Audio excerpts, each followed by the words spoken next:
Hello everyone, मैं हूं आपकी एडुकेटर एंड मेंटोर शिल्पा। आशा करूंगी आप सभी काफ़ी अच्छे होंगे, स्वस्थ होंगे, हेल्दी होंगे और आपकी पढ़ाई शुरू हो चुकी होगी। जो लोग भी नए दिसंबर अटेम्प्ट देने वाले हैं उनकी पढ़ाई शुरू हो गई होगी और जो इस बार जून अटेम्प्ट देने वाले हैं उनकी पढ़ाई ख़त्म हो गई होगी। माफ़ी चाहूँगी, कल हमारा क्लास नहीं हो पाया था। कल हमारे यहाँ का जो वेदर है वो काफ़ी डिस्टर्ब था। हेवी रेनफॉल के कारण कल का क्लास हो नहीं पाया था, इसके लिए माफ़ी चाहूँगी। और एक इन्फॉर्मेशन आपको देना चाहूँगी, हमारा जो क्लासेस है आपका पेपर 1 का आपको पता ही होगा, कम्युनिकेशन, मैथमेटिक्स, रिसर्च, ये सारा चीज़ शुरू हो चुका है। बट जो सर है उनका डिस्टर्ब होने के कारण, उनका हेल्थ इशू होने के कारण क्लासेस अभी नहीं हो पा रही हैं। अभी वो टेम्पररी लीव पर हैं, तो जल्द ही वो ज्वाइन करेंगे, आपकी क्लासेस शुरू हो जाएंगी। तो बात करते हैं हमने लास्ट क्लास में क्या पढ़ा था। आशा करूँगी आप सभी ने लास्ट क्लास देखा होगा। जिन्होंने नहीं देखा तो please class 1 and class 2 please देख लीजिए, क्योंकि आज हम लोग शुरू करने वाले हैं क्लास 3 का क्लास। आज हमारा क्लास 3 है। हमने पहले में इंट्रोड्यूस कर चुके हैं हम लोग, कम्युनिकेशन क्या है उसके बारे में सब चीज़ जानना, कैरेक्टरिस्टिक्स, इंपॉर्टेंस। और लास्ट क्लास में हमने जो पढ़ा था वो है फंक्शंस। किसको किसको याद है फंक्शंस के बारे में? लिटरल फंक्शंस जो होते हैं वो सबको ही पता होगा, बट हमने जो बात किया था रोमन जैकबसन के बारे में भी, राइट, उनके दिए हुए 6 फंक्शंस के बारे में। तो एक बार रिवाइज कर लेते हैं कि हमने लास्ट में जो पढ़ा था।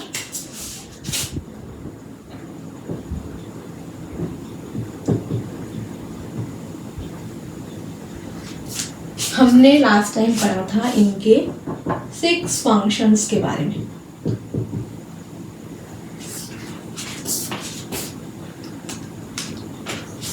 जो इनका 6 फंक्शंस था, जैसे कि फैटिक था, रेफरेंशियल, कॉग्निटिव, कॉन्टेक्चुअल और भी कुछ थे, राइट। इमोटिव था,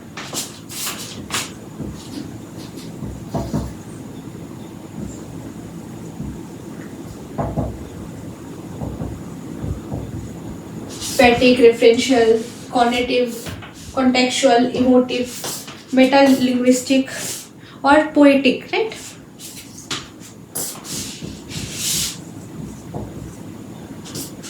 इसके बारे में हमने पढ़ा था। इसके बारे में हमने जो पढ़ा था होप आप लोगों को याद हो। मैं एक बार रिवाइज करा देती हूँ जिनको याद ना हो, और ये रिवाइज करने से आप लोगों के लिए अच्छा है ताकि आप लोगों को और अच्छे से याद हो जाए, क्योंकि ये अगर आपके माइंड में बैठ जाता है। इसमें से हमने जैसे लास्ट टाइम इसमें से भी आते हैं क्वेश्चंस, हो सकता है इस बार आपको फैटिक मिल जाए या रेफरेंशियल मिल जाए, कॉग्निटिव मिल जाए। हर चीज़ का मीनिंग आपको पता होना चाहिए। तो फैटिक में हमने जैसे बात किया था, इससे हम स्मॉल टॉक के लिए बात करते हैं। जैसे कि मैंने आपको बताया था, ये स्मॉल टॉक या कुछ शुरू करने के लिए कॉन्वर्सेशन को जैसे हम शुरू कर रहे हैं, तो मैं आई, आपसे बात किया, आप कैसे हैं, एक पढ़ाने से पहले कंफर्ट करना, एक दूसरे को हम लोग कंफर्टेबल किया कम्युनिकेशन के थ्रू। इस फंक्शन के थ्रू फैटिक कम्युनिकेशन में हमने जो स्मॉल टॉक किया, सबसे पहले आइस ब्रेक किया, हम लोग आपसे जुड़े, आप लोग हमसे जुड़े, बात शुरू हुआ। उसके बाद हम लोग धीरे धीरे अपने पढ़ाई की तरफ आगे बढ़े, राइट। उसी हिसाब से इसे हमने अपने जैसे बताया, हेलो यहाँ से शुरू किया, गुड मॉर्निंग से शुरू किया। तो ये सारी चीज फैटिक में आ गई। रेफरेंशियल, ये भी कॉन्टेक्चुअल बेस्ड होती है आपकी बेसिकली, क्योंकि यहाँ पर हम किसी भी रेफरेंस की बात करते हैं, कोई भी पर्टिकुलर इवेंट के थ्रू, या फिर आज मैंने बताया आपको कि कोई इवेंट के हिसाब से मैंने बताया कि आपका ये वाला जो शिफ्ट होता है ये सुबह 10 बजे से शाम के 8 बजे तक होता है। कुछ एक कॉन्टेक्स्ट में रह के, कुछ पर्टिकुलर स्पेसिफिक कॉन्टेक्स्ट में रह के किसी इवेंट के बारे में पर्टिकुलरली मैंने आपको जैसे समझाया, उस हिसाब से। अगर मैं यहाँ पे बात करूँ कॉग्निटिव की, कॉग्निटिव ने हमने यहाँ पे पढ़ा था कुछ भी बेसिकली आपका एड्रेस करना या कमांड बता सकते हैं आप, कुछ भी कमांडिंग वर्ड्स यूज करना, जैसे कि turn off the light, get out, ये सारा चीज जो हम किसी को ऑर्डर दे रहे हैं, किसी को कमांड कर रहे हैं, प्लीज वो आप उसे बंद करते हुए जाना, कमरा भी साफ हो जाना चाहिए, ये सारे कमांडिंग वर्ड्स जो हम यूज करते हैं उसे हम कहते हैं कॉनेटिव। कॉन्टेक्चुअल और रेफरेंशियल मैंने आपको बताया था, हम इसे एक ही कंसीडर कर सकते हैं क्योंकि ये भी कॉन्टेक्स्ट बेस्ड होता है। यहाँ पर आपका किसी भी कॉन्टेक्स्ट में रह के कोई भी बात को कहना, किसी पर्टिकुलर कॉन्टेक्स्ट, स्पेसिफिक पर्टिकुलर एक कॉन्टेक्स्ट में रहते हुए, और यहाँ पे रेफरेंशियल में भी कॉन्टेक्चुअल बेस्ड है, बट किसी इवेंट या पर्टिकुलर चीज़ के बारे में हम जब बताते हैं उस हिसाब से यहाँ पे रेफरेंस की बात होती है। अगर मैं बात करूँ इमोटिव की, आपकी ये आपकी कमांडिंग थी, राइट। अगर मैं आपकी इमोटिव की बात करूं तो यहाँ पर हमने बात की थी इमोशंस की, फीलिंग इमोशंस के थ्रू जो आपकी जो फीलिंग्स इमोशंस बताना, आप बहुत सैड फील कर रहे हैं, आप बहुत ज़्यादा खुशी है, हुर्रे, ये सारे वाओ, ये सारे जो इशू अगर मैं एक्सप्रेस कर रही हूँ कोई भी चीज़, वो हमारी इमोटिव थी। किसी भी चीज़ को देख के वाओ वाली feeling I, wow what a beautiful view, ये सारी चीज़ मैंने जो यूज़ किया मेरे इमोशंस को जताते हुए, ये आपकी इमोटिव पे आती है, राइट। मेटालिंग्विस्टिक में मैंने आपको बताया था ये कोड लैंग्वेज। अगर आपको पर्टिकुलरली एक कोड पता है, मुझे वो कोड पता है, तो मैं आपकी बात समझ पाऊंगी। तभी ये दो लोग के बीच में ऐसी है, जो चीज़ मुझे भी आना चाहिए वो आपको भी आना चाहिए। अगर मैं बात करूँ कंप्यूटर लैंग्वेज की, वहाँ पे कुछ पर्टिकुलर कोड्स होते हैं, वो सारी जो लैंग्वेजेस हैं वो है मेटालिंग्विस्टिक में आती है। और मैं पोएटिक की बात करूँ तो यहाँ पर इमेजिनरी आप बता सकते हैं, मेटाफर यूज किया जाता है यहाँ, मेटाफोरिक वर्ड्स, किसी भी चीज़ को समझाने के लिए, मैसेज, किसी भी चीज़ का मैसेज देने के लिए यहाँ पे ये सारा इस तरह का जो वर्ड्स यूज किया जाता है मेटाफोरिक। जैसे कि मैंने आपको बताया था जो पोएट होते हैं वो लोग कितने प्यारे प्यारे वर्ड से किसी भी चीज़ को एड्रेस करते हैं। अगर एक प्यारा सा, अगर वो आपके यहाँ पे बारिश भी हो रहा है, उन लोग वो बारिश जो होते हैं, वो पोएट्स जो यूज़ करते हैं, अपना जो वर्ड चॉइस ऑफ वर्ड्स होता है उनको, उस चीज़ को इतना प्यार से समझाते हैं, वो आप लोगों को कितना अट्रैक्ट करता है, राइट। जो पोएट के वर्ड्स होते हैं वो ही यहाँ पे पोएटिक वर्ड्स बोला जाता है, जो मेटाफोरिक वर्ड्स होते हैं। ये सारी चीज़ें हैं जो हमने लास्ट क्लास में जो फंक्शंस के द्वारा हमने पढ़ी थी। होप कि ये आपको क्लियर हो गया हो। तो आज पढ़नी है, जैसे मैंने लास्ट आपको बताया था कि आज हम इमेजिनरी टाइप्स के बारे में बात करेंगे। तो आज हम शुरुआत करते हैं हमारी इमेजिनरी टाइप्स जो है इसके बारे में जानकारी लेते हैं।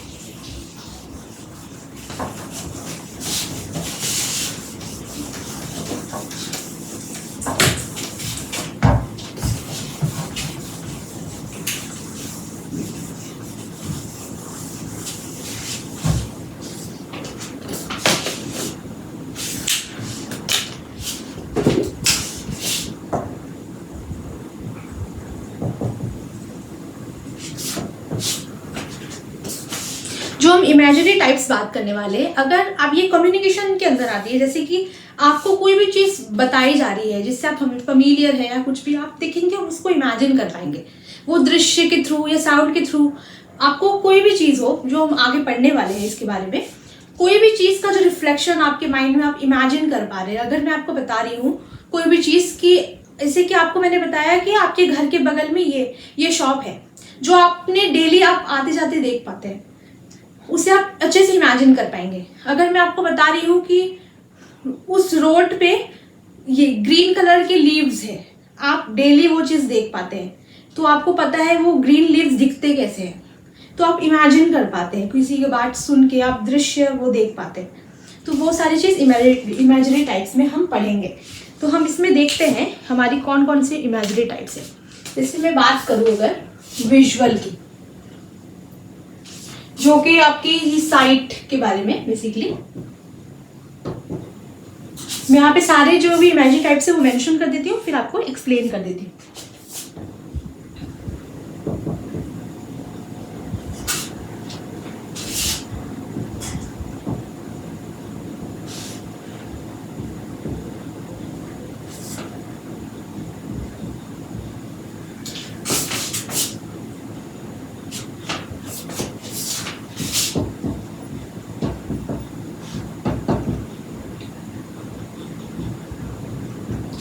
ये सारी चीज़ें visual, auditory, olfactory, tactile, kinaesthetic,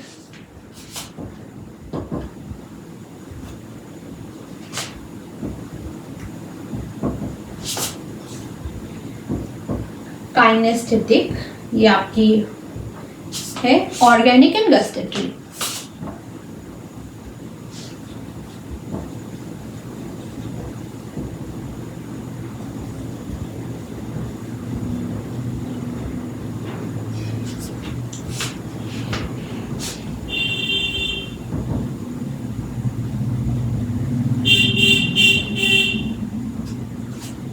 मैं आपको ये एक्सप्लेन कर देती हूँ। जैसे इमेजिनरी टाइप्स कुछ है, visual, auditory, olfactory, tactile, kinaesthetic, organic and gustatory. अगर मैं इसे एक्सप्लेन करूँ, अगर मैं आपको बताऊँ विजुअल को लेके कुछ, अगर मैं आपको कुछ बताती हूँ विजुअलिटी को लेके, अगर आप, वैसे मैंने अभी आपको एग्जांपल दिया कि वहाँ पर, यहाँ पर आपके घर के पास में कुछ एक शॉप है जो आप रेगुलरली देख पा रहे हैं, आप विजुअलाइज कर पा रहे हैं उस चीज़ को, वही आपकी विजुअल में आती है।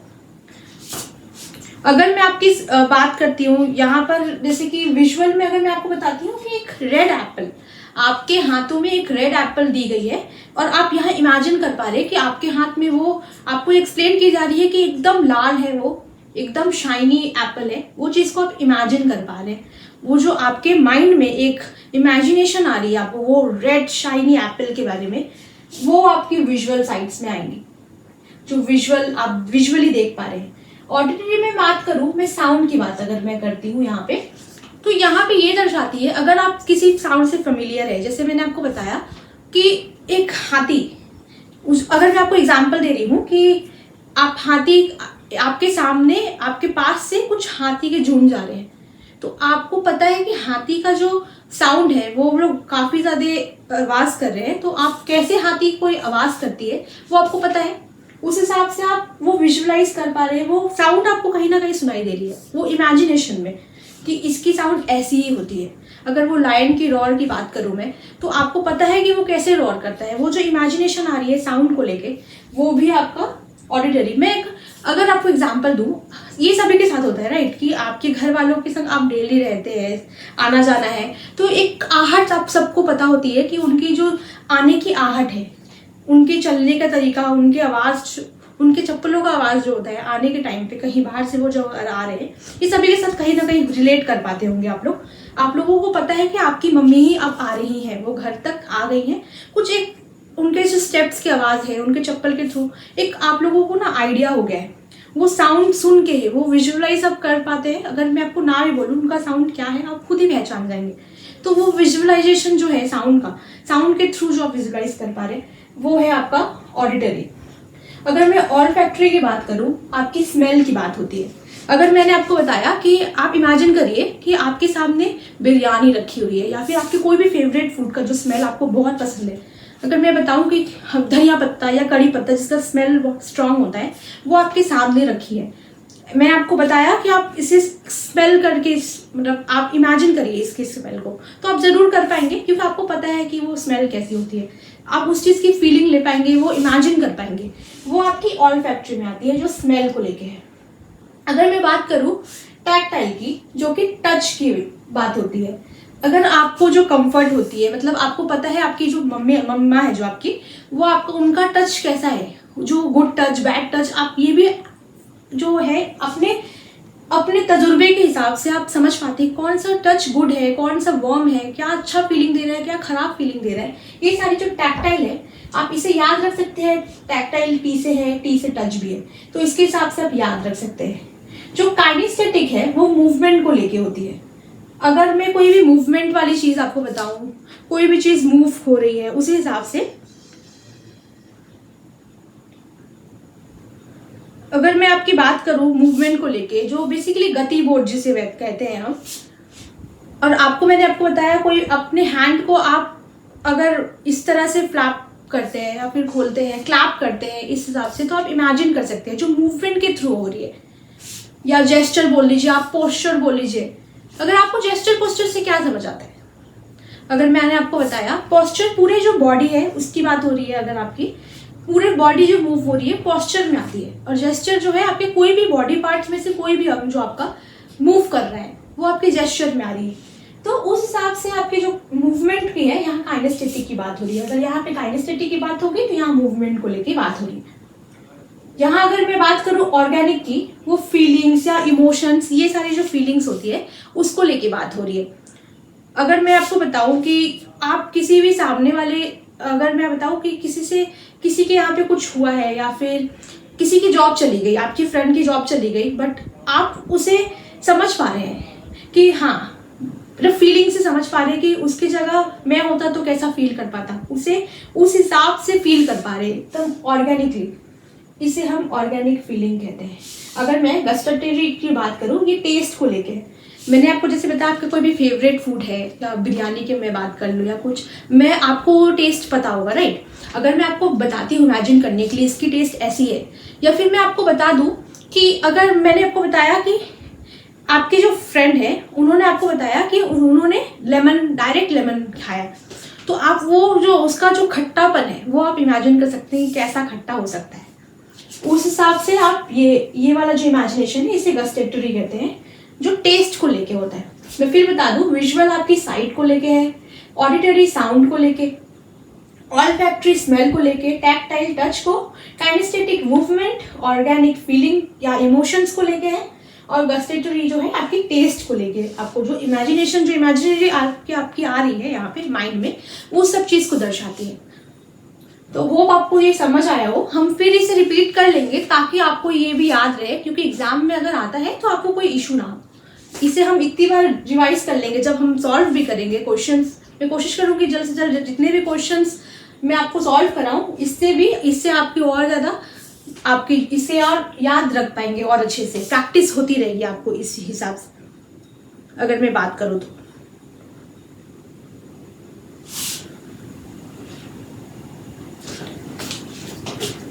इसे हम बेहतर तरीके से पढ़ते रहेंगे ताकि आपको कोई भी इशू ना हो। मुझे पता है ये सब चीज थोड़ा हो सकता है आप भूल जाए, जैसे कि टैक्टाइल वगैरह, जैसे मैंने आपको एक जैसे हिंट दिया कि टैक्टाइल टी से है तो ये इसका मीनिंग टच है, तो टी से आप याद रख सकते हैं। काइनेस्थेटिक है मूवमेंट को लेके, मूव करने के लिए, तो काइनेस्थेटिक हम यूज करते हैं। ऑर्गेनिक आप फीलिंग को लेके बता सकते हैं कि उनके शूज में अपने आप को देखना, बेसिकली उनके जगह पे खुद को रख के देखना कि अगर मेरे साथ ये होता तो मुझे कैसा फील होता, तो उस हिसाब से आप उनकी फीलिंग्स को समझ सकते हैं। ये सारा जो इमेजिनेशन, ये सारी चीज इमेजिनरी टाइप्स में आती है।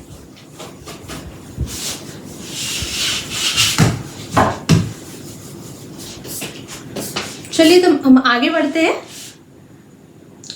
अब हम 7 C's ऑफ इफेक्टिव कम्युनिकेशन के बारे में पढ़ेंगे। आपको क्या समझ आता है 7 C's ऑफ इफेक्टिव कम्युनिकेशन क्या है? तो सबसे पहले आपके हिसाब से इफेक्टिव कम्युनिकेशन है क्या? कोई भी चीज अगर वो सही हो, क्लियर हो, तभी वो इफेक्टिव है। अगर मैं आज आपको बता रही हूँ कोई भी चीज, अगर मैं ये क्लियर वर्ड्स यूज ना करूँ, कुछ कॉम्प्लेक्स वर्ड्स यूज करूँ जो आपको समझ ही ना आए, क्या मैं आपसे ये इफेक्टिव कम्युनिकेशन में आएगी? अगर मैं आपको कुछ ऐसा वर्ड यूज करूँ, कुछ जार्गन्स यूज करूँ जो आपको समझ ही नहीं आती, कुछ कॉम्प्लेक्स टर्म्स यूज करूँ जो मुझे पता है लेकिन सामने वाले को नहीं भी पता हो सकती है। इनमें से आप लोग जितने लोग भी यहाँ पे देख पा रहे होंगे, वीडियोस देख रहे होंगे, उनमें से कुछ लोगों को पता है तो वो लोग कनेक्ट कर पाएंगे, बट कुछ लोग ऐसे भी हो सकते हैं जिनको ये टर्म के बारे में कुछ आइडिया ही ना हो। क्या वो मुझे और क्लियरली समझ पाएंगे कि मेरा जो कहने का मतलब है, जो मैं कहना चाहती हूँ, वही वो मतलब समझेंगे? बिल्कुल भी नहीं। इसीलिए कम्युनिकेशन है तो इफेक्टिव होना चाहिए, राइट? क्योंकि मैं अगर चॉइस ऑफ वर्ड्स मेरे सही नहीं होंगे, अगर मैं कुछ कॉम्प्लेक्स वर्ड्स यूज करती हूँ, तो वहां पे वो क्लियरिटी नहीं जब बनेगी तो सामने वाला मिसअंडरस्टूड कर सकता है, वहां पे तो इफेक्टिव नहीं होगा, कोई भी बात का यहाँ पे मतलब ही नहीं रहेगा फिर। तो इफेक्टिव कम्युनिकेशन काफी ज्यादा जरूरी होती है कम्युनिकेशन में। तो इसके लिए हम कुछ 7 C's जो है, 7 तरह के जो 7 C's हम जो पढ़ेंगे अभी कम्युनिकेशन में, जो इफेक्टिव कम्युनिकेशन को बनाती है। क्या क्या जरूरी है एक इफेक्टिव कम्युनिकेशन को बनाने के लिए, क्या क्या जरूरी होती है हमारे लिए, वो इफेक्टिव हो, क्या क्या पॉइंट्स ऐसा मेजर होना ही चाहिए जिससे वो बात इफेक्टिव हो। तो हम आज उसको पढ़ेंगे। अभी यहाँ पे मेंशन कर देते हैं।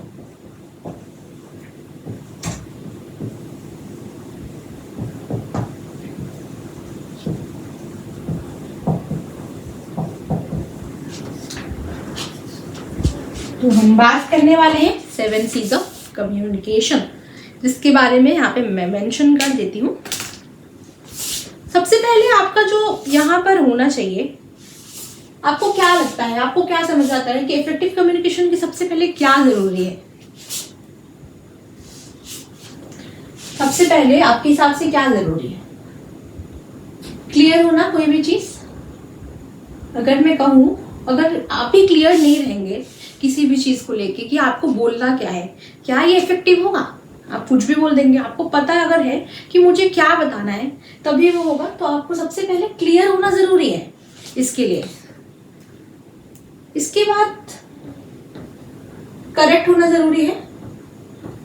आपकी जो बातें हैं वो क्लियर होना चाहिए, साथ ही साथ करेक्ट भी होना चाहिए। आप कुछ भी नहीं बोल सकते हैं। अगर आप सामने वाले को कुछ भी बोल रहे हैं तो वो करेक्ट भी होना चाहिए।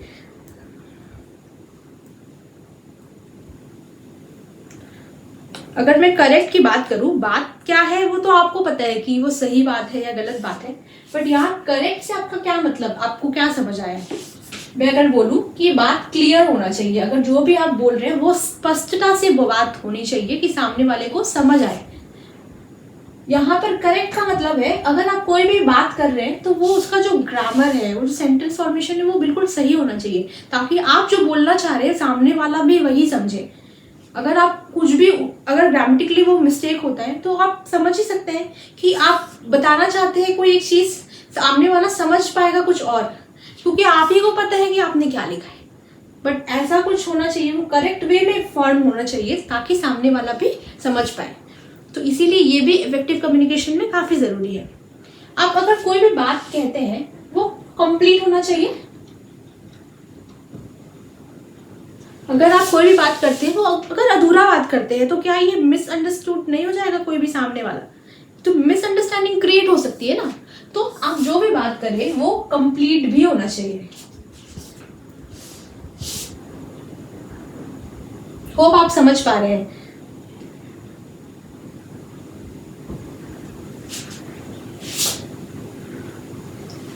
मैंने आपको जो जो कहा है, क्लियर होना चाहिए, करेक्ट होना चाहिए, कंप्लीट होना चाहिए, कॉन्क्रीट होना चाहिए। कॉन्क्रीट से आपका क्या मतलब है? यहाँ पे यही मतलब है बेसिकली कि आपकी जो क्लियर होनी चाहिए, कुछ भी मतलब आप जो बेसिकली कॉन्क्रीट, आप ज्यादा इंफॉर्मेशन ना दें, मतलब कुछ भी ना बोले। कोई भी चीज बोलने के लिए वो बात एकदम क्लियर होना चाहिए, फजी नहीं होना चाहिए बिल्कुल भी। जो आपको बोलना है वो स्पष्टता से आप बात करें।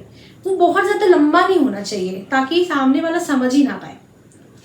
आप ऐसा वर्ड्स यूज मत करिए कि सामने वाला कुछ समझ ही ना पाए। बिल्कुल भी क्लियर, कॉन्क्रीट एकदम होना चाहिए, बिल्कुल क्लियरिटी के साथ। बहुत ज्यादा डिटेल्ड नहीं होना चाहिए। सामने वाले को इतना ही वर्ड्स यूज करिए कि सामने वाला समझ पाए उस बात को। उसी चीज को इतना एलॉबरेट मत करिए कि सामने वाला इतना कंफ्यूज हो जाए वर्ड्स को सिर्फ देख के, और बात का मीनिंग ही वो ना समझ पाए।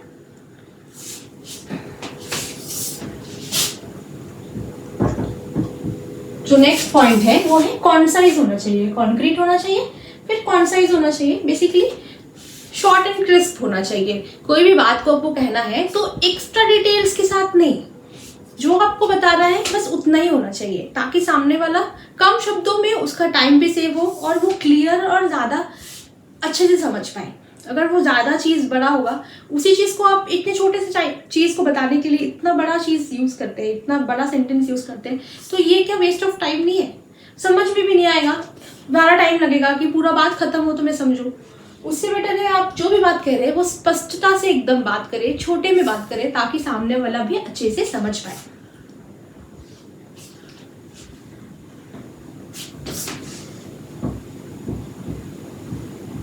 जो नेक्स्ट अब है वो है कोहेरेंट एंड लास्ट वन। इसके लिए मैं बता दूं, कहीं कहीं जगह पे कोहेरेंट यूज होता है, कहीं कहीं पे कंसीडर यूज होता है।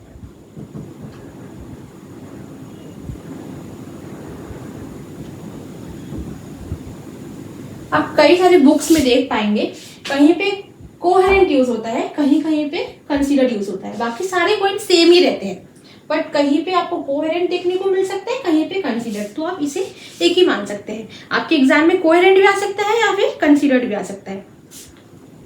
अगर मैं आपको बात करूं कि कोहेरेंट के बारे में, तो यहाँ पर बेसिकली लॉजिक के बारे में बात होती है।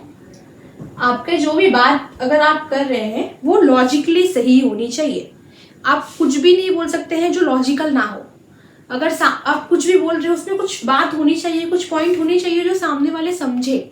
समझने के लिए कुछ लॉजिक भी होना चाहिए, ताकि आपकी बात ऐसी नहीं होनी चाहिए जिसमें कोई कुछ बात ही नहीं है, कोई मतलब ही नहीं है बोलने की। तो वो आपको ये समझना चाहिए कि एक इफेक्टिव कम्युनिकेशन को बनाने के लिए वो कोहेरेंट भी होना चाहिए। साथ ही साथ मैं कंसीडर की बात करूँ तो कंसीडर भी कहीं ना कहीं यहाँ पे वही कह रही है कि ये लॉजिकली सही तो होना चाहिए, बट आपको रिसीवर के पर्सपेक्टिव के हिसाब से भी बोलना चाहिए। मतलब सामने वाला क्या समझेगा, वो क्या ये बात समझने के लायक है या सही है नहीं, ये बात उसके लिए फिट होता है या नहीं।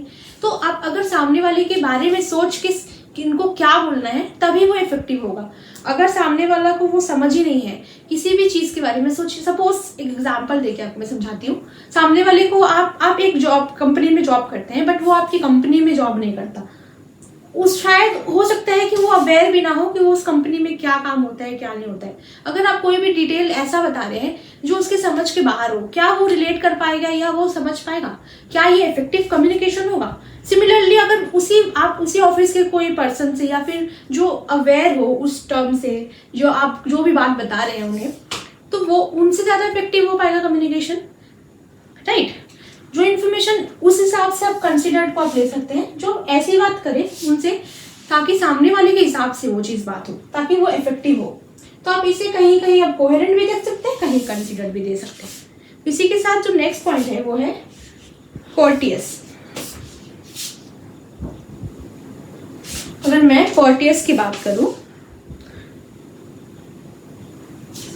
कोर्टियस की अगर मैं बात करूं तो ये हम पोलाइट वर्ड्स यूज करना चाहिए, फ्रेंडली वर्ड्स यूज करना चाहिए। अगर आप प्रोफेशनल जगह पे हैं तो उस हिसाब से सारे आपकी जो चॉइस ऑफ वर्ड्स है वो होने चाहिए। तो मैं एक बार वापस से इसको कंक्लूड कर देती हूँ। एक इफेक्टिव कम्युनिकेशन के लिए, यहाँ पे अगर मैं बात करूँ, एक इफेक्टिव कम्युनिकेशन के लिए आपकी जो बात है वो क्लियर होना चाहिए, करेक्ट होना चाहिए। अगर आपको क्या बोलना है वो क्लियरिटी आपको होनी चाहिए, बिल्कुल भी क्लियर होना चाहिए कि आप बता क्या रहे हैं, और वो ग्रामेटिकली भी सही होना चाहिए, बिल्कुल करेक्ट। वो बात अधूरा नहीं होना चाहिए, वो बात पूरा होना चाहिए। जो कॉन्वे आप कर रहे हैं वो पूरी तरह से कंप्लीट सेंटेंस होनी चाहिए, ताकि सामने वाला मिसअंडरस्टूड ना करे। वो कॉन्क्रीट होना चाहिए, क्लियर होना चाहिए, फजी नहीं होना चाहिए, बिल्कुल भी क्लियरिटी के साथ हो। वो छोटा होना चाहिए, ज़्यादा बड़ा नहीं होना चाहिए, कोहेरेंट होना चाहिए, जो लॉजिकली सही होना चाहिए, कंसीडर्ड या फिर कंसीडर कह सकते हैं, कंसीडर होना चाहिए। सामने वाले के हिसाब से हम कुछ बात कर रहे हैं, अगर सामने वाला वो समझ पाए उस हिसाब से सामने वाले के साथ मैं उसी टॉपिक पे बात करूँ जो आप बताना चाहते हैं, कि ताकि आप इफेक्टिव कम्युनिकेशन वहाँ पे कर पाए। और ये कोर्टियस भी होना चाहिए। साथ ही साथ जो आपके चॉइस ऑफ वर्ड्स हैं वो सारे सब सही होने चाहिए, ताकि आप उसे और अच्छे से इफेक्टिवली बता पाए। अगर आपकी चॉइस ऑफ वर्ड्स ज़्यादा कॉम्प्लेक्स होते हैं, कोई जार्गन्स वगैरह आप यूज़ करते हैं, अगर वो सामने वाले को समझ ही ना आए तो वो कैसे समझ पाएगा, राइट। तो उस हिसाब से आपके जो चॉइस ऑफ वर्ड्स है ऐसे होने चाहिए कि सामने वाले समझ पाए। अगर मैं एग्जांपल दूँ इसकी, अभी मैं आपसे बात कर रही हूँ, अगर मैं आपको ये चीज़ समझाने के लिए, एक क्लियरिटी के लिए अगर मैं बताऊँ कि मैं क्लियर को एक्सप्लेन कर रही हूँ, मैं ऐसे कुछ वर्ड्स यूज़ करूँ जो सामने वाले अवेयर ही ना हो। मेरा जो मेजॉरिटी में जो मेरा व्यूअर्स होगा वो क्लियर ही नहीं है उस वर्ड, वो जो कॉम्प्लेक्स में वर्ड यूज़ कर रही हूँ उसको वो पता ही नहीं है, तो क्या ये मुझे बताना इफेक्टिव होगा? ये जो हमारे कम्युनिकेशन हो रही है एक तरह से, जो मैं आपको अपनी आइडियाज़, फीलिंग्स, ये सारे जो शेयर कर रही हूँ, एक इन्फॉर्मेशन शेयर कर रही हूँ, ये क्या आपके लिए इफेक्टिव होगा? बिल्कुल भी नहीं। तो एक इफेक्टिव कम्युनिकेशन में ये सारी चीज़ें काफ़ी ज़रूरी होती है, जिससे ये सारी चीज़ें अगर है तो वो एक इफेक्टिव कम्युनिकेशन बिल्ड करती है। होप आपको ये समझ आया हो। अगर कोई भी इशू होती है आप काइंडली कमेंट बॉक्स में मेंशन करिएगा, ताकि मैं आपको अच्छे से इसे क्लियर कर दूँ। होप मैंने जितना समझाया है इससे आपको क्लैरिटी हो गई हो और क्वेश्चंस आपके मन में नहीं आ रहे हो, मैं जितना होप करती हूँ। इसी के साथ अब हम 4S पढ़ेंगे कम्युनिकेशन। हमने 7 C's देख लिए हैं, अब हम 4S पढ़ेंगे।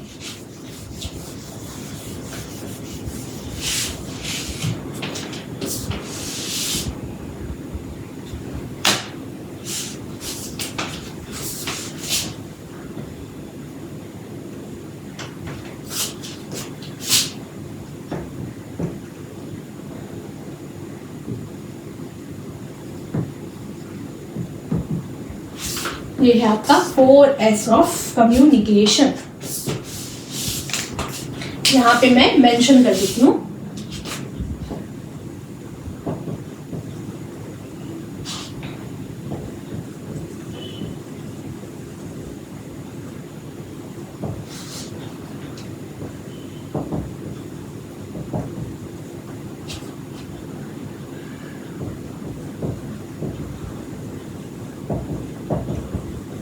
अगर मैं बात करूं 4S की, तो हमारा यहाँ पे देख पा रहे हैं हम shortness, strength, sincerity and simplicity. Shortness से यहाँ मतलब है अगर कोई भी चीज में इफेक्टिव होना चाहिए हो, अगर कम्युनिकेशन इफेक्टिव है, ये भी आपका इफेक्टिव कम्युनिकेशन है। 4S ऑफ इफेक्टिव, जो मेंशन करना भूल गई, माफी चाहूंगी।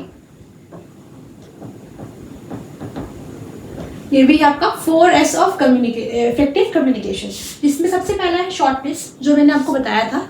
एकदम शॉर्ट एंड क्रिस्प होना चाहिए। अगर कोई भी आप इन्फॉर्मेशन लॉजिकली कुछ भी आप शेयर कर रहे हैं, अगर वो इफेक्टिव है, तो आपका जो चॉइस ऑफ वर्ड्स को लेके इतना सिंपल और शॉर्ट होना चाहिए ताकि अपने बात छोटे में आप खत्म करें। सामने वाले का जो टाइम है वो भी सेफ होगा और छोटा सुन के और क्लैरिटी मिलेगा। अगर उसी चीज को आप ज्यादा खींचे ना, उससे बेटर है आप कॉन्साइज रखें उस चीज को। आपका जो भी कहना है वो ठोस होना चाहिए, वो लॉजिकली सही होना चाहिए। स्ट्रेंथ से मतलब ठोस होना चाहिए बेसिकली। वो आपका जो भी बात होगा, जो भी आप बता रहे हैं, जो भी कन्वे कर रहे हैं, वो बिल्कुल ठोस होना चाहिए, सही होना चाहिए, सटीक होना चाहिए। अगर मैं बात करूँ सिंसियरिटी की, वो बिल्कुल सिंपल, आपकी जो सिंप्लिसिटी है, कॉम्प्लेक्स वर्ड्स नहीं यूज हो। आपकी जो सिंसियरिटी है बेसिकली आपको ये है कि जेन्युइनली आपको ऑनेस्टली सारी चीज बातें करनी होगी। आप घुमा फिरा के या फिर गलत इन्फॉर्मेशन कभी भी प्रोवाइड ना करें। कोई भी इफेक्टिव कम्युनिकेशन में आपको सही बात करना काफी जरूरी है। अगर आपकी जो बातें हैं वो सही नहीं होंगी, वो करेक्ट नहीं होंगी, तब वो इफेक्टिव कम्युनिकेशन नहीं हो सकती। अगर आपको कोई भी इन्फॉर्मेशन देना है, वो एकदम ऑनेस्टी के साथ देना है, जेन्युइनली आपको वो सही बताना है। अगर वो आपका जो वर्ड्स है, आप जो इन्फॉर्मेशन दे रहे हैं, वही अगर गलत है, तो वो इफेक्टिव कैसे हो सकती है कम्युनिकेशन, राइट? तो यहाँ पर आपका ये सही होना बहुत जरूरी है। सिंप्लिसिटी में आपका कहना है जो कॉम्प्लेक्स वर्ड्स है वो यूज ना करना। आपका जो सेंटेंस है वो एकदम सिंपल वर्ड्स में होने चाहिए ताकि सामने वाला बहुत अच्छी तरीके से समझ पाए। अभी जैसे मैंने आपको समझाया, आपको बेसिकली यहाँ पे जो 7 C's की बात हुई है या 4S की बात हुई है, यही इफेक्टिव कम्युनिकेशन को बनाने के लिए यही कहा जा रहा है कि हर एक चीज इफेक्टिव होने के लिए काफी छोटा होना चाहिए, स्ट्रेंथ उसमें लॉजिकली सही होना चाहिए, घुमा फिरा के सारी बातें वही हो रही है, बिल्कुल ऑनेस्टी के साथ कोई भी इंफॉर्मेशन देनी चाहिए, और वो कॉम्प्लेक्स वर्ड्स ना यूज करें ताकि हर किसी को वो समझ आए। तो यहाँ पर हर जगह यही बात की जाए। होप आपको समझ आया हो, इसमें ऐसा कुछ नहीं है और समझने का। होप ये इजी है, जो आप लोग समझ ही पा रहे होंगे।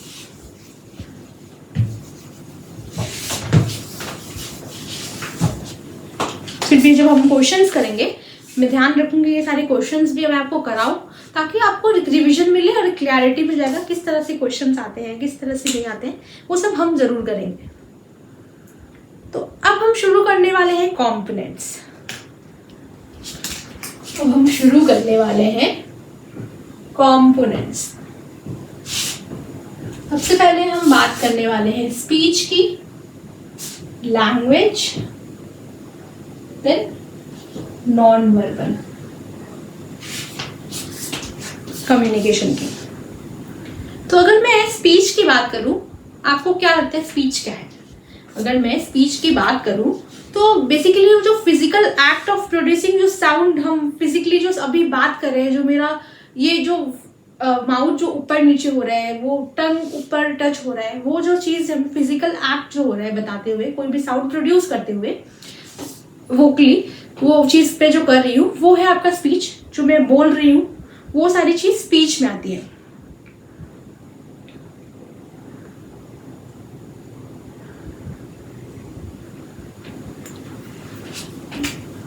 स्पीच को जैसे मैंने बताया जो फिजिकल एक्ट होता है आपका प्रोड्यूसिंग साउंड।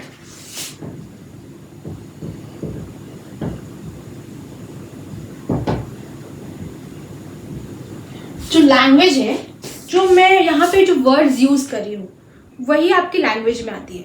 जो वर्ड्स यूज़ हो रही है, जो अभी मैं आपको बताते वक्त जो भी भाषा का जो इस्तेमाल कर रही हूँ, करेक्ट सेंटेंस का जो यूज़ कर रही हूँ, जो वर्ड्स चूज़ किया जा रहा है, जो भाषा में आपसे बात कर रही हूँ, वो आपका लैंग्वेज में आता है। ये जो फिजिकल एक्ट जो मैं बोल रही हूँ वो उसको स्पीच कहेंगे, बट जो इसमें मैं यहाँ पर जो मैं बता रही हूँ, जो भी वर्ड्स यूज कर रही हूँ इसको बताते हुए, जो मुंह से मैंने जो बात किया, जो मुंह का चलना है वो तो ये है, स्पीच में आता है, बट जो मैं वर्ड्स यूज कर रही हूँ, जो मैं बता रही हूँ, जो सेंटेंस बोल रही हूँ, वो लैंग्वेज में आता है। और नॉन वर्बल तो आप लोग रूबरू ही है। मैं वो फिर से आपको इसको आगे भी हम लोग जब टाइप्स ऑफ कम्युनिकेशन शुरू करेंगे तो उसमें मैं आपको और अच्छे से बता दूंगी। जो नॉन वर्बल कम्युनिकेशन तो आप लोगों को पता है, जो हम लोग जो वर्बली अगर मैं बोलूँ तो कम्युनिकेशन जो वर्बल मुंह के तरफ जो बात करके बातचीत ओरली जो होती है, रिटन में होती है। अगर मैं नॉन वर्बल बात करूँ, हमारा जेस्चर, पोस्चर, आई कॉन्टैक्ट के थ्रू कोई भी चीज़, ये सारा जो चीज़ है जो बिना बोले होती है, वो सारा चीज़ आपका नॉन वर्बल में आता है। जैसे मैंने आपको स्टार्टिंग क्लासेस में भी बताई थी, जो नॉन वर्बल है, अगर एक सबसे बेसिक एग्जांपल में बताऊं कि नॉन वर्बल भी एक कम्युनिकेशन का तरीका है। आपकी जैसे मम्मी अगर गुस्सा है, कोई भी मेहमान आपके घर में आते हैं, आप कोई बदमाशी करते हैं, तो उनका जो आंख दिखाने का ही जो तरीका है, जो गुस्से में वो जो आंख बड़े बड़े कर लेते हैं, उससे आप शांत हो जाते हैं, रुक जाते हैं, वो भी एक तरह का कम्युनिकेशन हो गया। उन्होंने बिना कुछ बोले अपने आई की तरफ से आपको बता दिया कि आपको अब वो चीज़ नहीं करनी है, आपको शांत हो जाना है और डिस्टर्ब नहीं करनी है, राइट। उस हिसाब से आपका नॉन वर्बल हो गया वो। अगर मैं लैंग्वेज की बात करूं तो आज हम बात करने वाले हैं लैंग्वेज पे लेवल्स ऑफ लैंग्वेज स्ट्रक्चर। यहां पे हम बात करने वाले हैं लेवल्स ऑफ लैंग्वेज स्ट्रक्चर।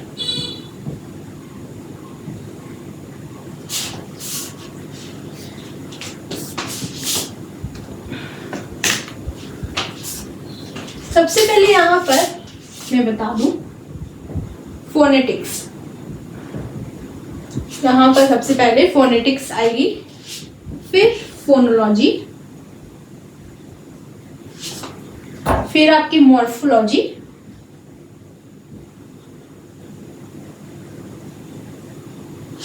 ये सारी सीक्वेंस भी आपको याद रखना है। माइक्रो टू मैक्रो के लिए ये आपका, अगर मैं बोलूं माइक्रो टू मैक्रो की तरफ जाने तो ये आपका इस तरह से, ये आपका सीक्वेंस को भी आपको साथ ही साथ याद रखना है, क्योंकि एग्जाम्स में ऐसे क्वेश्चंस हम देख पाते हैं।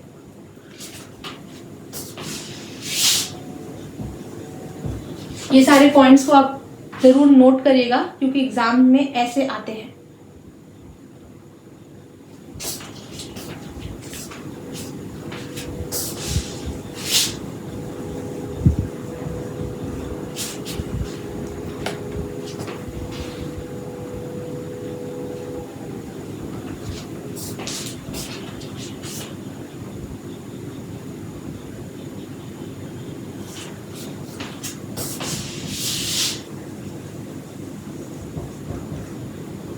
अगर मैं बात करूं यहाँ पर लैंग्वेज में, यहाँ पर फोनेटिक्स सबसे पहले आते हैं। फोनेटिक्स से आपको क्या समझ आता है?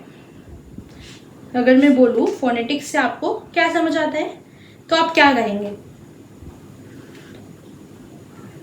बेसिकली जो मैंने आपको अभी बताया था, यहाँ पर जो स्पीच में हम बात करते हैं physical act of producing sound, वही आपके फोनेटिक्स में भी आती है।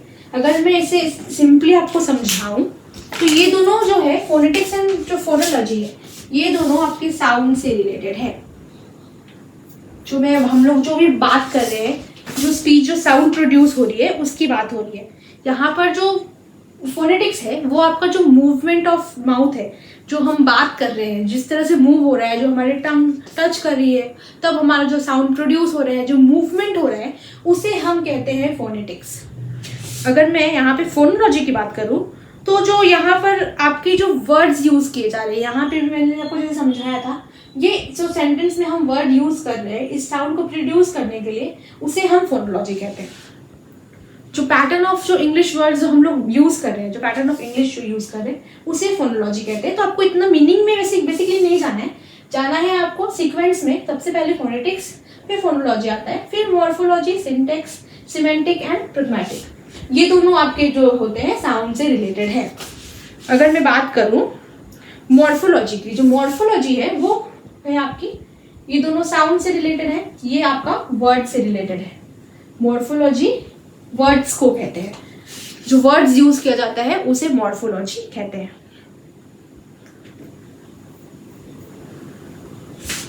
मैं अगर यहाँ पे आपको समझा दूं, इस सिंटेक्स का मतलब आप लोगों को कंफ्यूजिंग लग रहा होगा, राइट?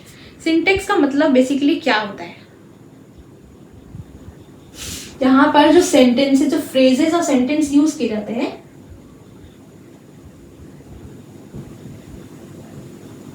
सिंटेक्स यूज किया जाता है, हम लोगों ने पढ़ा था ग्रामर में भी, राइट? ग्रामर में अगर पढ़ा होगा आपने, सिंटेक्स किसी भी यूज फ्रेजेस और सेंटेंसेस को बनाने के लिए सिंटेक्स यूज किया जाता है। जो बेसिकली जो ग्रामेटिकल स्ट्रक्चर है वो यूज किया जाता है, वो एक फ्रेज को तैयार करने के लिए, एक सेंटेंस को, उसे हम सिंटेक्स कहते हैं। होप आप लोग समझ पा रहे होंगे। और जो सिमेंटिक है, सिमेंटिक का मतलब लिटरल मीनिंग होता है बेसिकली। अगर मैं कहूँ जो सिमेंटिक है वो लिटरल मीनिंग होता है किसी भी चीज का, और जो प्रैग्मेटिक है वो उसका जो सही अर्थ होता है। अगर मैं कहूँ किसी भी चीज का लिटरल मीनिंग ये है, बट प्रैग्मेटिक में आपको मैं अगर एग्जांपल दूं तो आपको ज्यादा अच्छे से समझ होगा। तो ये जो सोशल जो कॉन्टेक्स्ट जो होते हैं, सोशल कॉन्टेक्स्ट के अंदर वो मीनिंग होता है। मैं आपको एक एक करके सारे एग्जांपल्स के थ्रू भी समझा देती हूँ ताकि आपको और क्लैरिटी मिल जाए। जो मैंने आपको बताया फोनेटिक्स को लेके, वो आप अगर मैंने आपको बताया कि कोई भी चीज अगर मैं आपको बोल रही हूँ साउंड की तरफ, जो लोग मूवमेंट यूज कर रहे हैं, मुंह के अगर मैं मूव कर रही हूँ, क्या बोल रही हूँ, उसे हम फोनेटिक्स कहते हैं। फोनोलॉजी जो ग्रामेटिकली जो हम लोग वर्ड्स यूज कर रहे हैं, वहाँ पे जो प्रोड्यूस हो रहा है, जो वर्ड्स हम लोग कह रहे हैं, वो फोनोलॉजी है, जो साउंड से दोनों रिलेटेड है।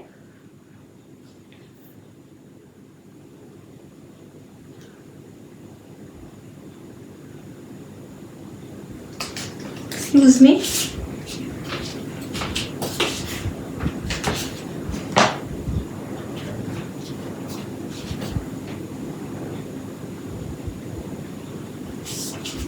यस।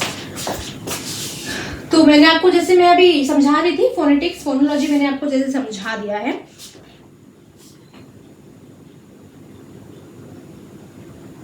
अगर मैं आपको सिंपली अगर समझाऊं, अगर मैं यहाँ फोनेटिक्स में अगर मैं आप एक साउंड प्रोड्यूस कर रही हूँ, जो अगर मैं यहाँ पे आपको बता रही हूँ, अगर मैं बता रही हूँ आपको सॉल्ट, अगर मैं यहाँ पे सॉल्ट वर्ड यूज कर रही हूँ, जो सॉल्ट बोलने के लिए जो मेरा टंग अपर जो ऊपर की तरफ टच हो रहा है, उसे हम बोलेंगे फोनेटिक्स। और वो सॉल्ट की जगह मैंने यहाँ पर एस की जगह, यहाँ पर अगर मैं एल यहाँ पे मेंशन कर देती हूँ, एस की जगह मैंने यहाँ पर स्वैप करके एल यूज कर लिया है, तो लाल्ट हो जाएगा, ये सॉल्ट की जगह लाल्ट हो जाएगा, राइट? तो ये वाला जो चीज है ये फोनोलॉजी है। जो यहाँ पे अगर मैं वर्ड, एक भी वर्ड यूज हटा देती हूँ, एक भी लेटर को यहाँ पे चेंज कर देती हूँ, तो वो फोनोलॉजी हो जाएगी। अगर मैं सिमिलरली यहाँ पे बात करूँ आपकी मॉर्फोलॉजी की, तो यहाँ पे वर्ड, अगर मैं यहाँ वर्ड से ये डिराइव होती है, होप आपको समझ आए। ये वर्ड्स जो होते हैं उसे मॉर्फोलॉजी कहते हैं, सिंपली आपको ये समझना है। और सिंटेक्स मतलब जो फ्रेजेस है, सेंटेंसेस है, तो ग्रामेटिकली जो सही हो एक सेंटेंस को बनाने के लिए, यहाँ पर मैं आई वेंट टू स्कूल, अगर मैं यहाँ पे कहती हूँ आई वेंट टू स्कूल, ये सही सेंटेंस हुआ, तो ये सिंटेक्स के अंदर आता है। अगर मैं सिमेंटिक की बात करूँ, यहाँ पर आप लोगों को मैं क्लैरिटी दे देती हूँ, ये दोनों में आप कंफ्यूज मत होइएगा, ये दोनों में क्लैरिटी होना काफी जरूरी है। सिमेंटिक का मतलब है एक लिटरल मीनिंग, किसी भी चीज का एक लिटरल मीनिंग। अगर मैं यहाँ पे कोई वर्ड्स यूज करती हूँ, कोई जार्गन्स यूज करती हूँ, आइटम्स यूज करती हूँ, तो उसका लिटरल मीनिंग क्या है? अगर मैंने आपको सपोज बोला कि आपको जाके, मतलब एग्जाम्पल मैंने अगर दिया, इसका जो सोशल कॉन्टेक्स्ट ये है। एग्जाम्पल आपको मैं अगर देती हूँ कि हम जैसे कहते हैं ना अपने फ्रेंड्स को कि आप पेपर फाड़ के आना, एग्जाम में पेपर एकदम फाड़ के आना, इसका मतलब क्या हुआ? अगर मैं सिमेंटिक मीनिंग अगर यहाँ पे दूं इसका, तो पेपर फाड़ने को जो मैंने कहा, पेपर फाड़ के आना बिल्कुल, तो वो अगर मैं वो पेपर जाके फाड़ देता है कोई, तो वो एक सिमेंटिक मीनिंग है। जो मैंने आपको बोला आपने वही समझा, ये सिमेंटिक मीनिंग होता है, लिटरल जो मीनिंग होता है उस वर्ड का। एक वर्ड जो मैंने आपको बताया कि जाके एग्जाम जो पेपर है वो फाड़ देना, या फिर स्टेज पे आग लगा के आना। तो जो स्टेज पे आग लगाना वो एक लिटरल मीनिंग हुआ, सिमेंटिक मीनिंग हुआ। अगर मैं प्रैग्मेटिक की बात करूं तो अगर मैं आपको यहाँ पे कहती हूँ कि पेपर फाड़ के आना, इसका मतलब क्या हुआ? हम लोग को तो ये पता है राइट, हम लोग ये क्यों बोलते हैं कि पेपर अपना बेस्ट दे के आना, बहुत अच्छा पेपर दे के आना, इतने अच्छे से लिखना कि तुम्हारा जो एग्जाम है वो बहुत अच्छा जाए। तो इसे हम लोग इस तरह से भी यूज़ करते हैं, पेपर फाड़ के आना। इस तरह से जब हम लोग आइटम्स यूज़ करते हैं तो उसका जो लिटरल मीनिंग है, सच में पेपर फाड़ देना, वो आपका सिमेंटिक मीनिंग हो गया। और प्रैग्मेटिक मीनिंग अगर उसका हुआ, जो उसके अंदर का जो सोशल कॉन्टेक्स्ट है, जो मीनिंग आपको समझना है, मतलब अपना एग्जाम बेस्ट दे के आना, बहुत अच्छे से लिख के आना, कि इतना अच्छा से आप लिख के आ रहे हो कि उसमें आपको बहुत अच्छा मार्क्स मिले। या स्टेज पे आग लगा देना, अगर हम लोग कहते हैं कि स्टेज पे अगर आप मतलब बहुत अच्छा बेस्ट परफॉर्मेंस, बहुत अच्छे से अपना जो आप स्टेज पे अगर जा रहे हैं गाने के लिए, डांस के लिए या कुछ भी, तो वो चीज़ बहुत अच्छे से करके आना, वो आपका प्रैग्मेटिक मीनिंग हो जाता है। तो होप आपको ये समझ आया हो। तो मैं आज के लिए इतना ही रखती हूँ। एक बार हम लोग रिवाइज कर लेते हैं जो हमने पढ़ा।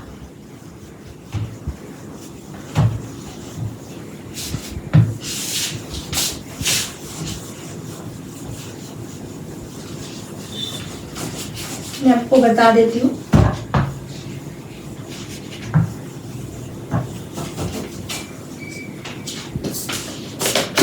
हमने आज जो पढ़ा है वो आप लोगों को समझ आया हो।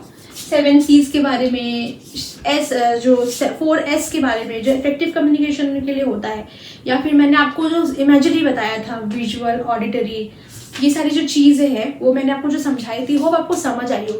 अगर कोई भी कंफ्यूजन होता है आप कमेंट बॉक्स पे मेंशन कर दीजिएगा। जो अगर हम लोग इसे बराबर, हम लोग इसको अच्छे से समझते हुए जाएंगे, ताकि कब रिविजन होता रहे आपका। इससे थ्रू मैं क्वेश्चंस भी कराऊंगी आपको, ताकि कोई इशू ना हो।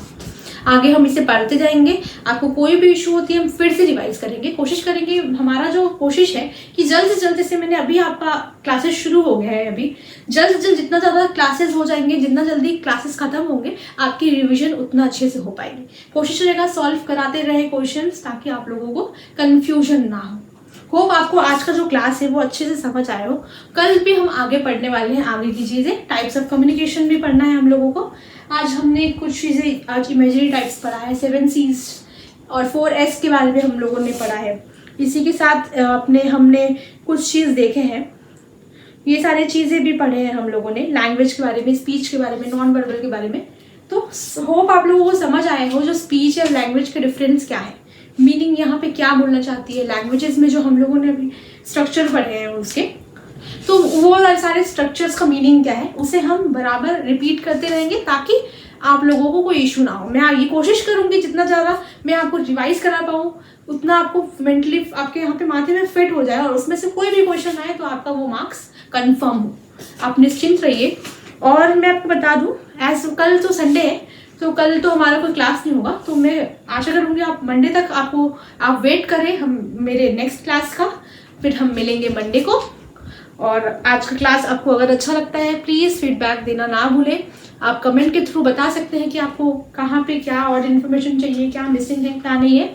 मेरे तरफ से मैं आपको पूरी तरह से तैयार करवाती हूँ, कोशिश करती हूँ कि ज़्यादा से ज़्यादा क्लास में आप पढ़ें, बिल्कुल आपको अच्छे से मेंटरिंग मिले, काफ़ी अच्छे से आप लोग। और इसके लिए कांटेक्ट करना ना भूलें, प्लीज़ लाइक करना ना भूलें, सब्सक्राइब करें और अपने फ्रेंड्स को भी शेयर करें, कि ज़्यादा से ज़्यादा लोग जुड़े और उन्हें भी ये यूट्यूब प्लेटफॉर्म पे पहली बार हमारी तरफ से एक कंप्लीट कंटेंट आप लोगों को प्रोवाइड की जा रही है। इससे पहले आपने सिर्फ PYQ सॉल्व करते हुए कुछ टॉपिक्स को समझाते हुए देखा होगा, बट हमारा ये कोशिश है कि आप लोगों को पैसा ज़्यादा ना देना पड़े और कम में अच्छा कंटेंट, पूरी तैयारी आपको मिल जाए। हमारी तरफ से आपकी सारी जिम्मेदारी हम लेते हैं, आपको JRF तक पहुंचाने का पूरा जिम्मेदारी हम लेते हैं। कोशिश हमारा यही रहेगा कि आप सभी लोग JRF की तरफ आगे बढ़ पाए। So thank you for the class, और आज के लिए इतना ही। मंडे तक मिलते हैं और फिर आगे की तैयारी करते हैं। That's all.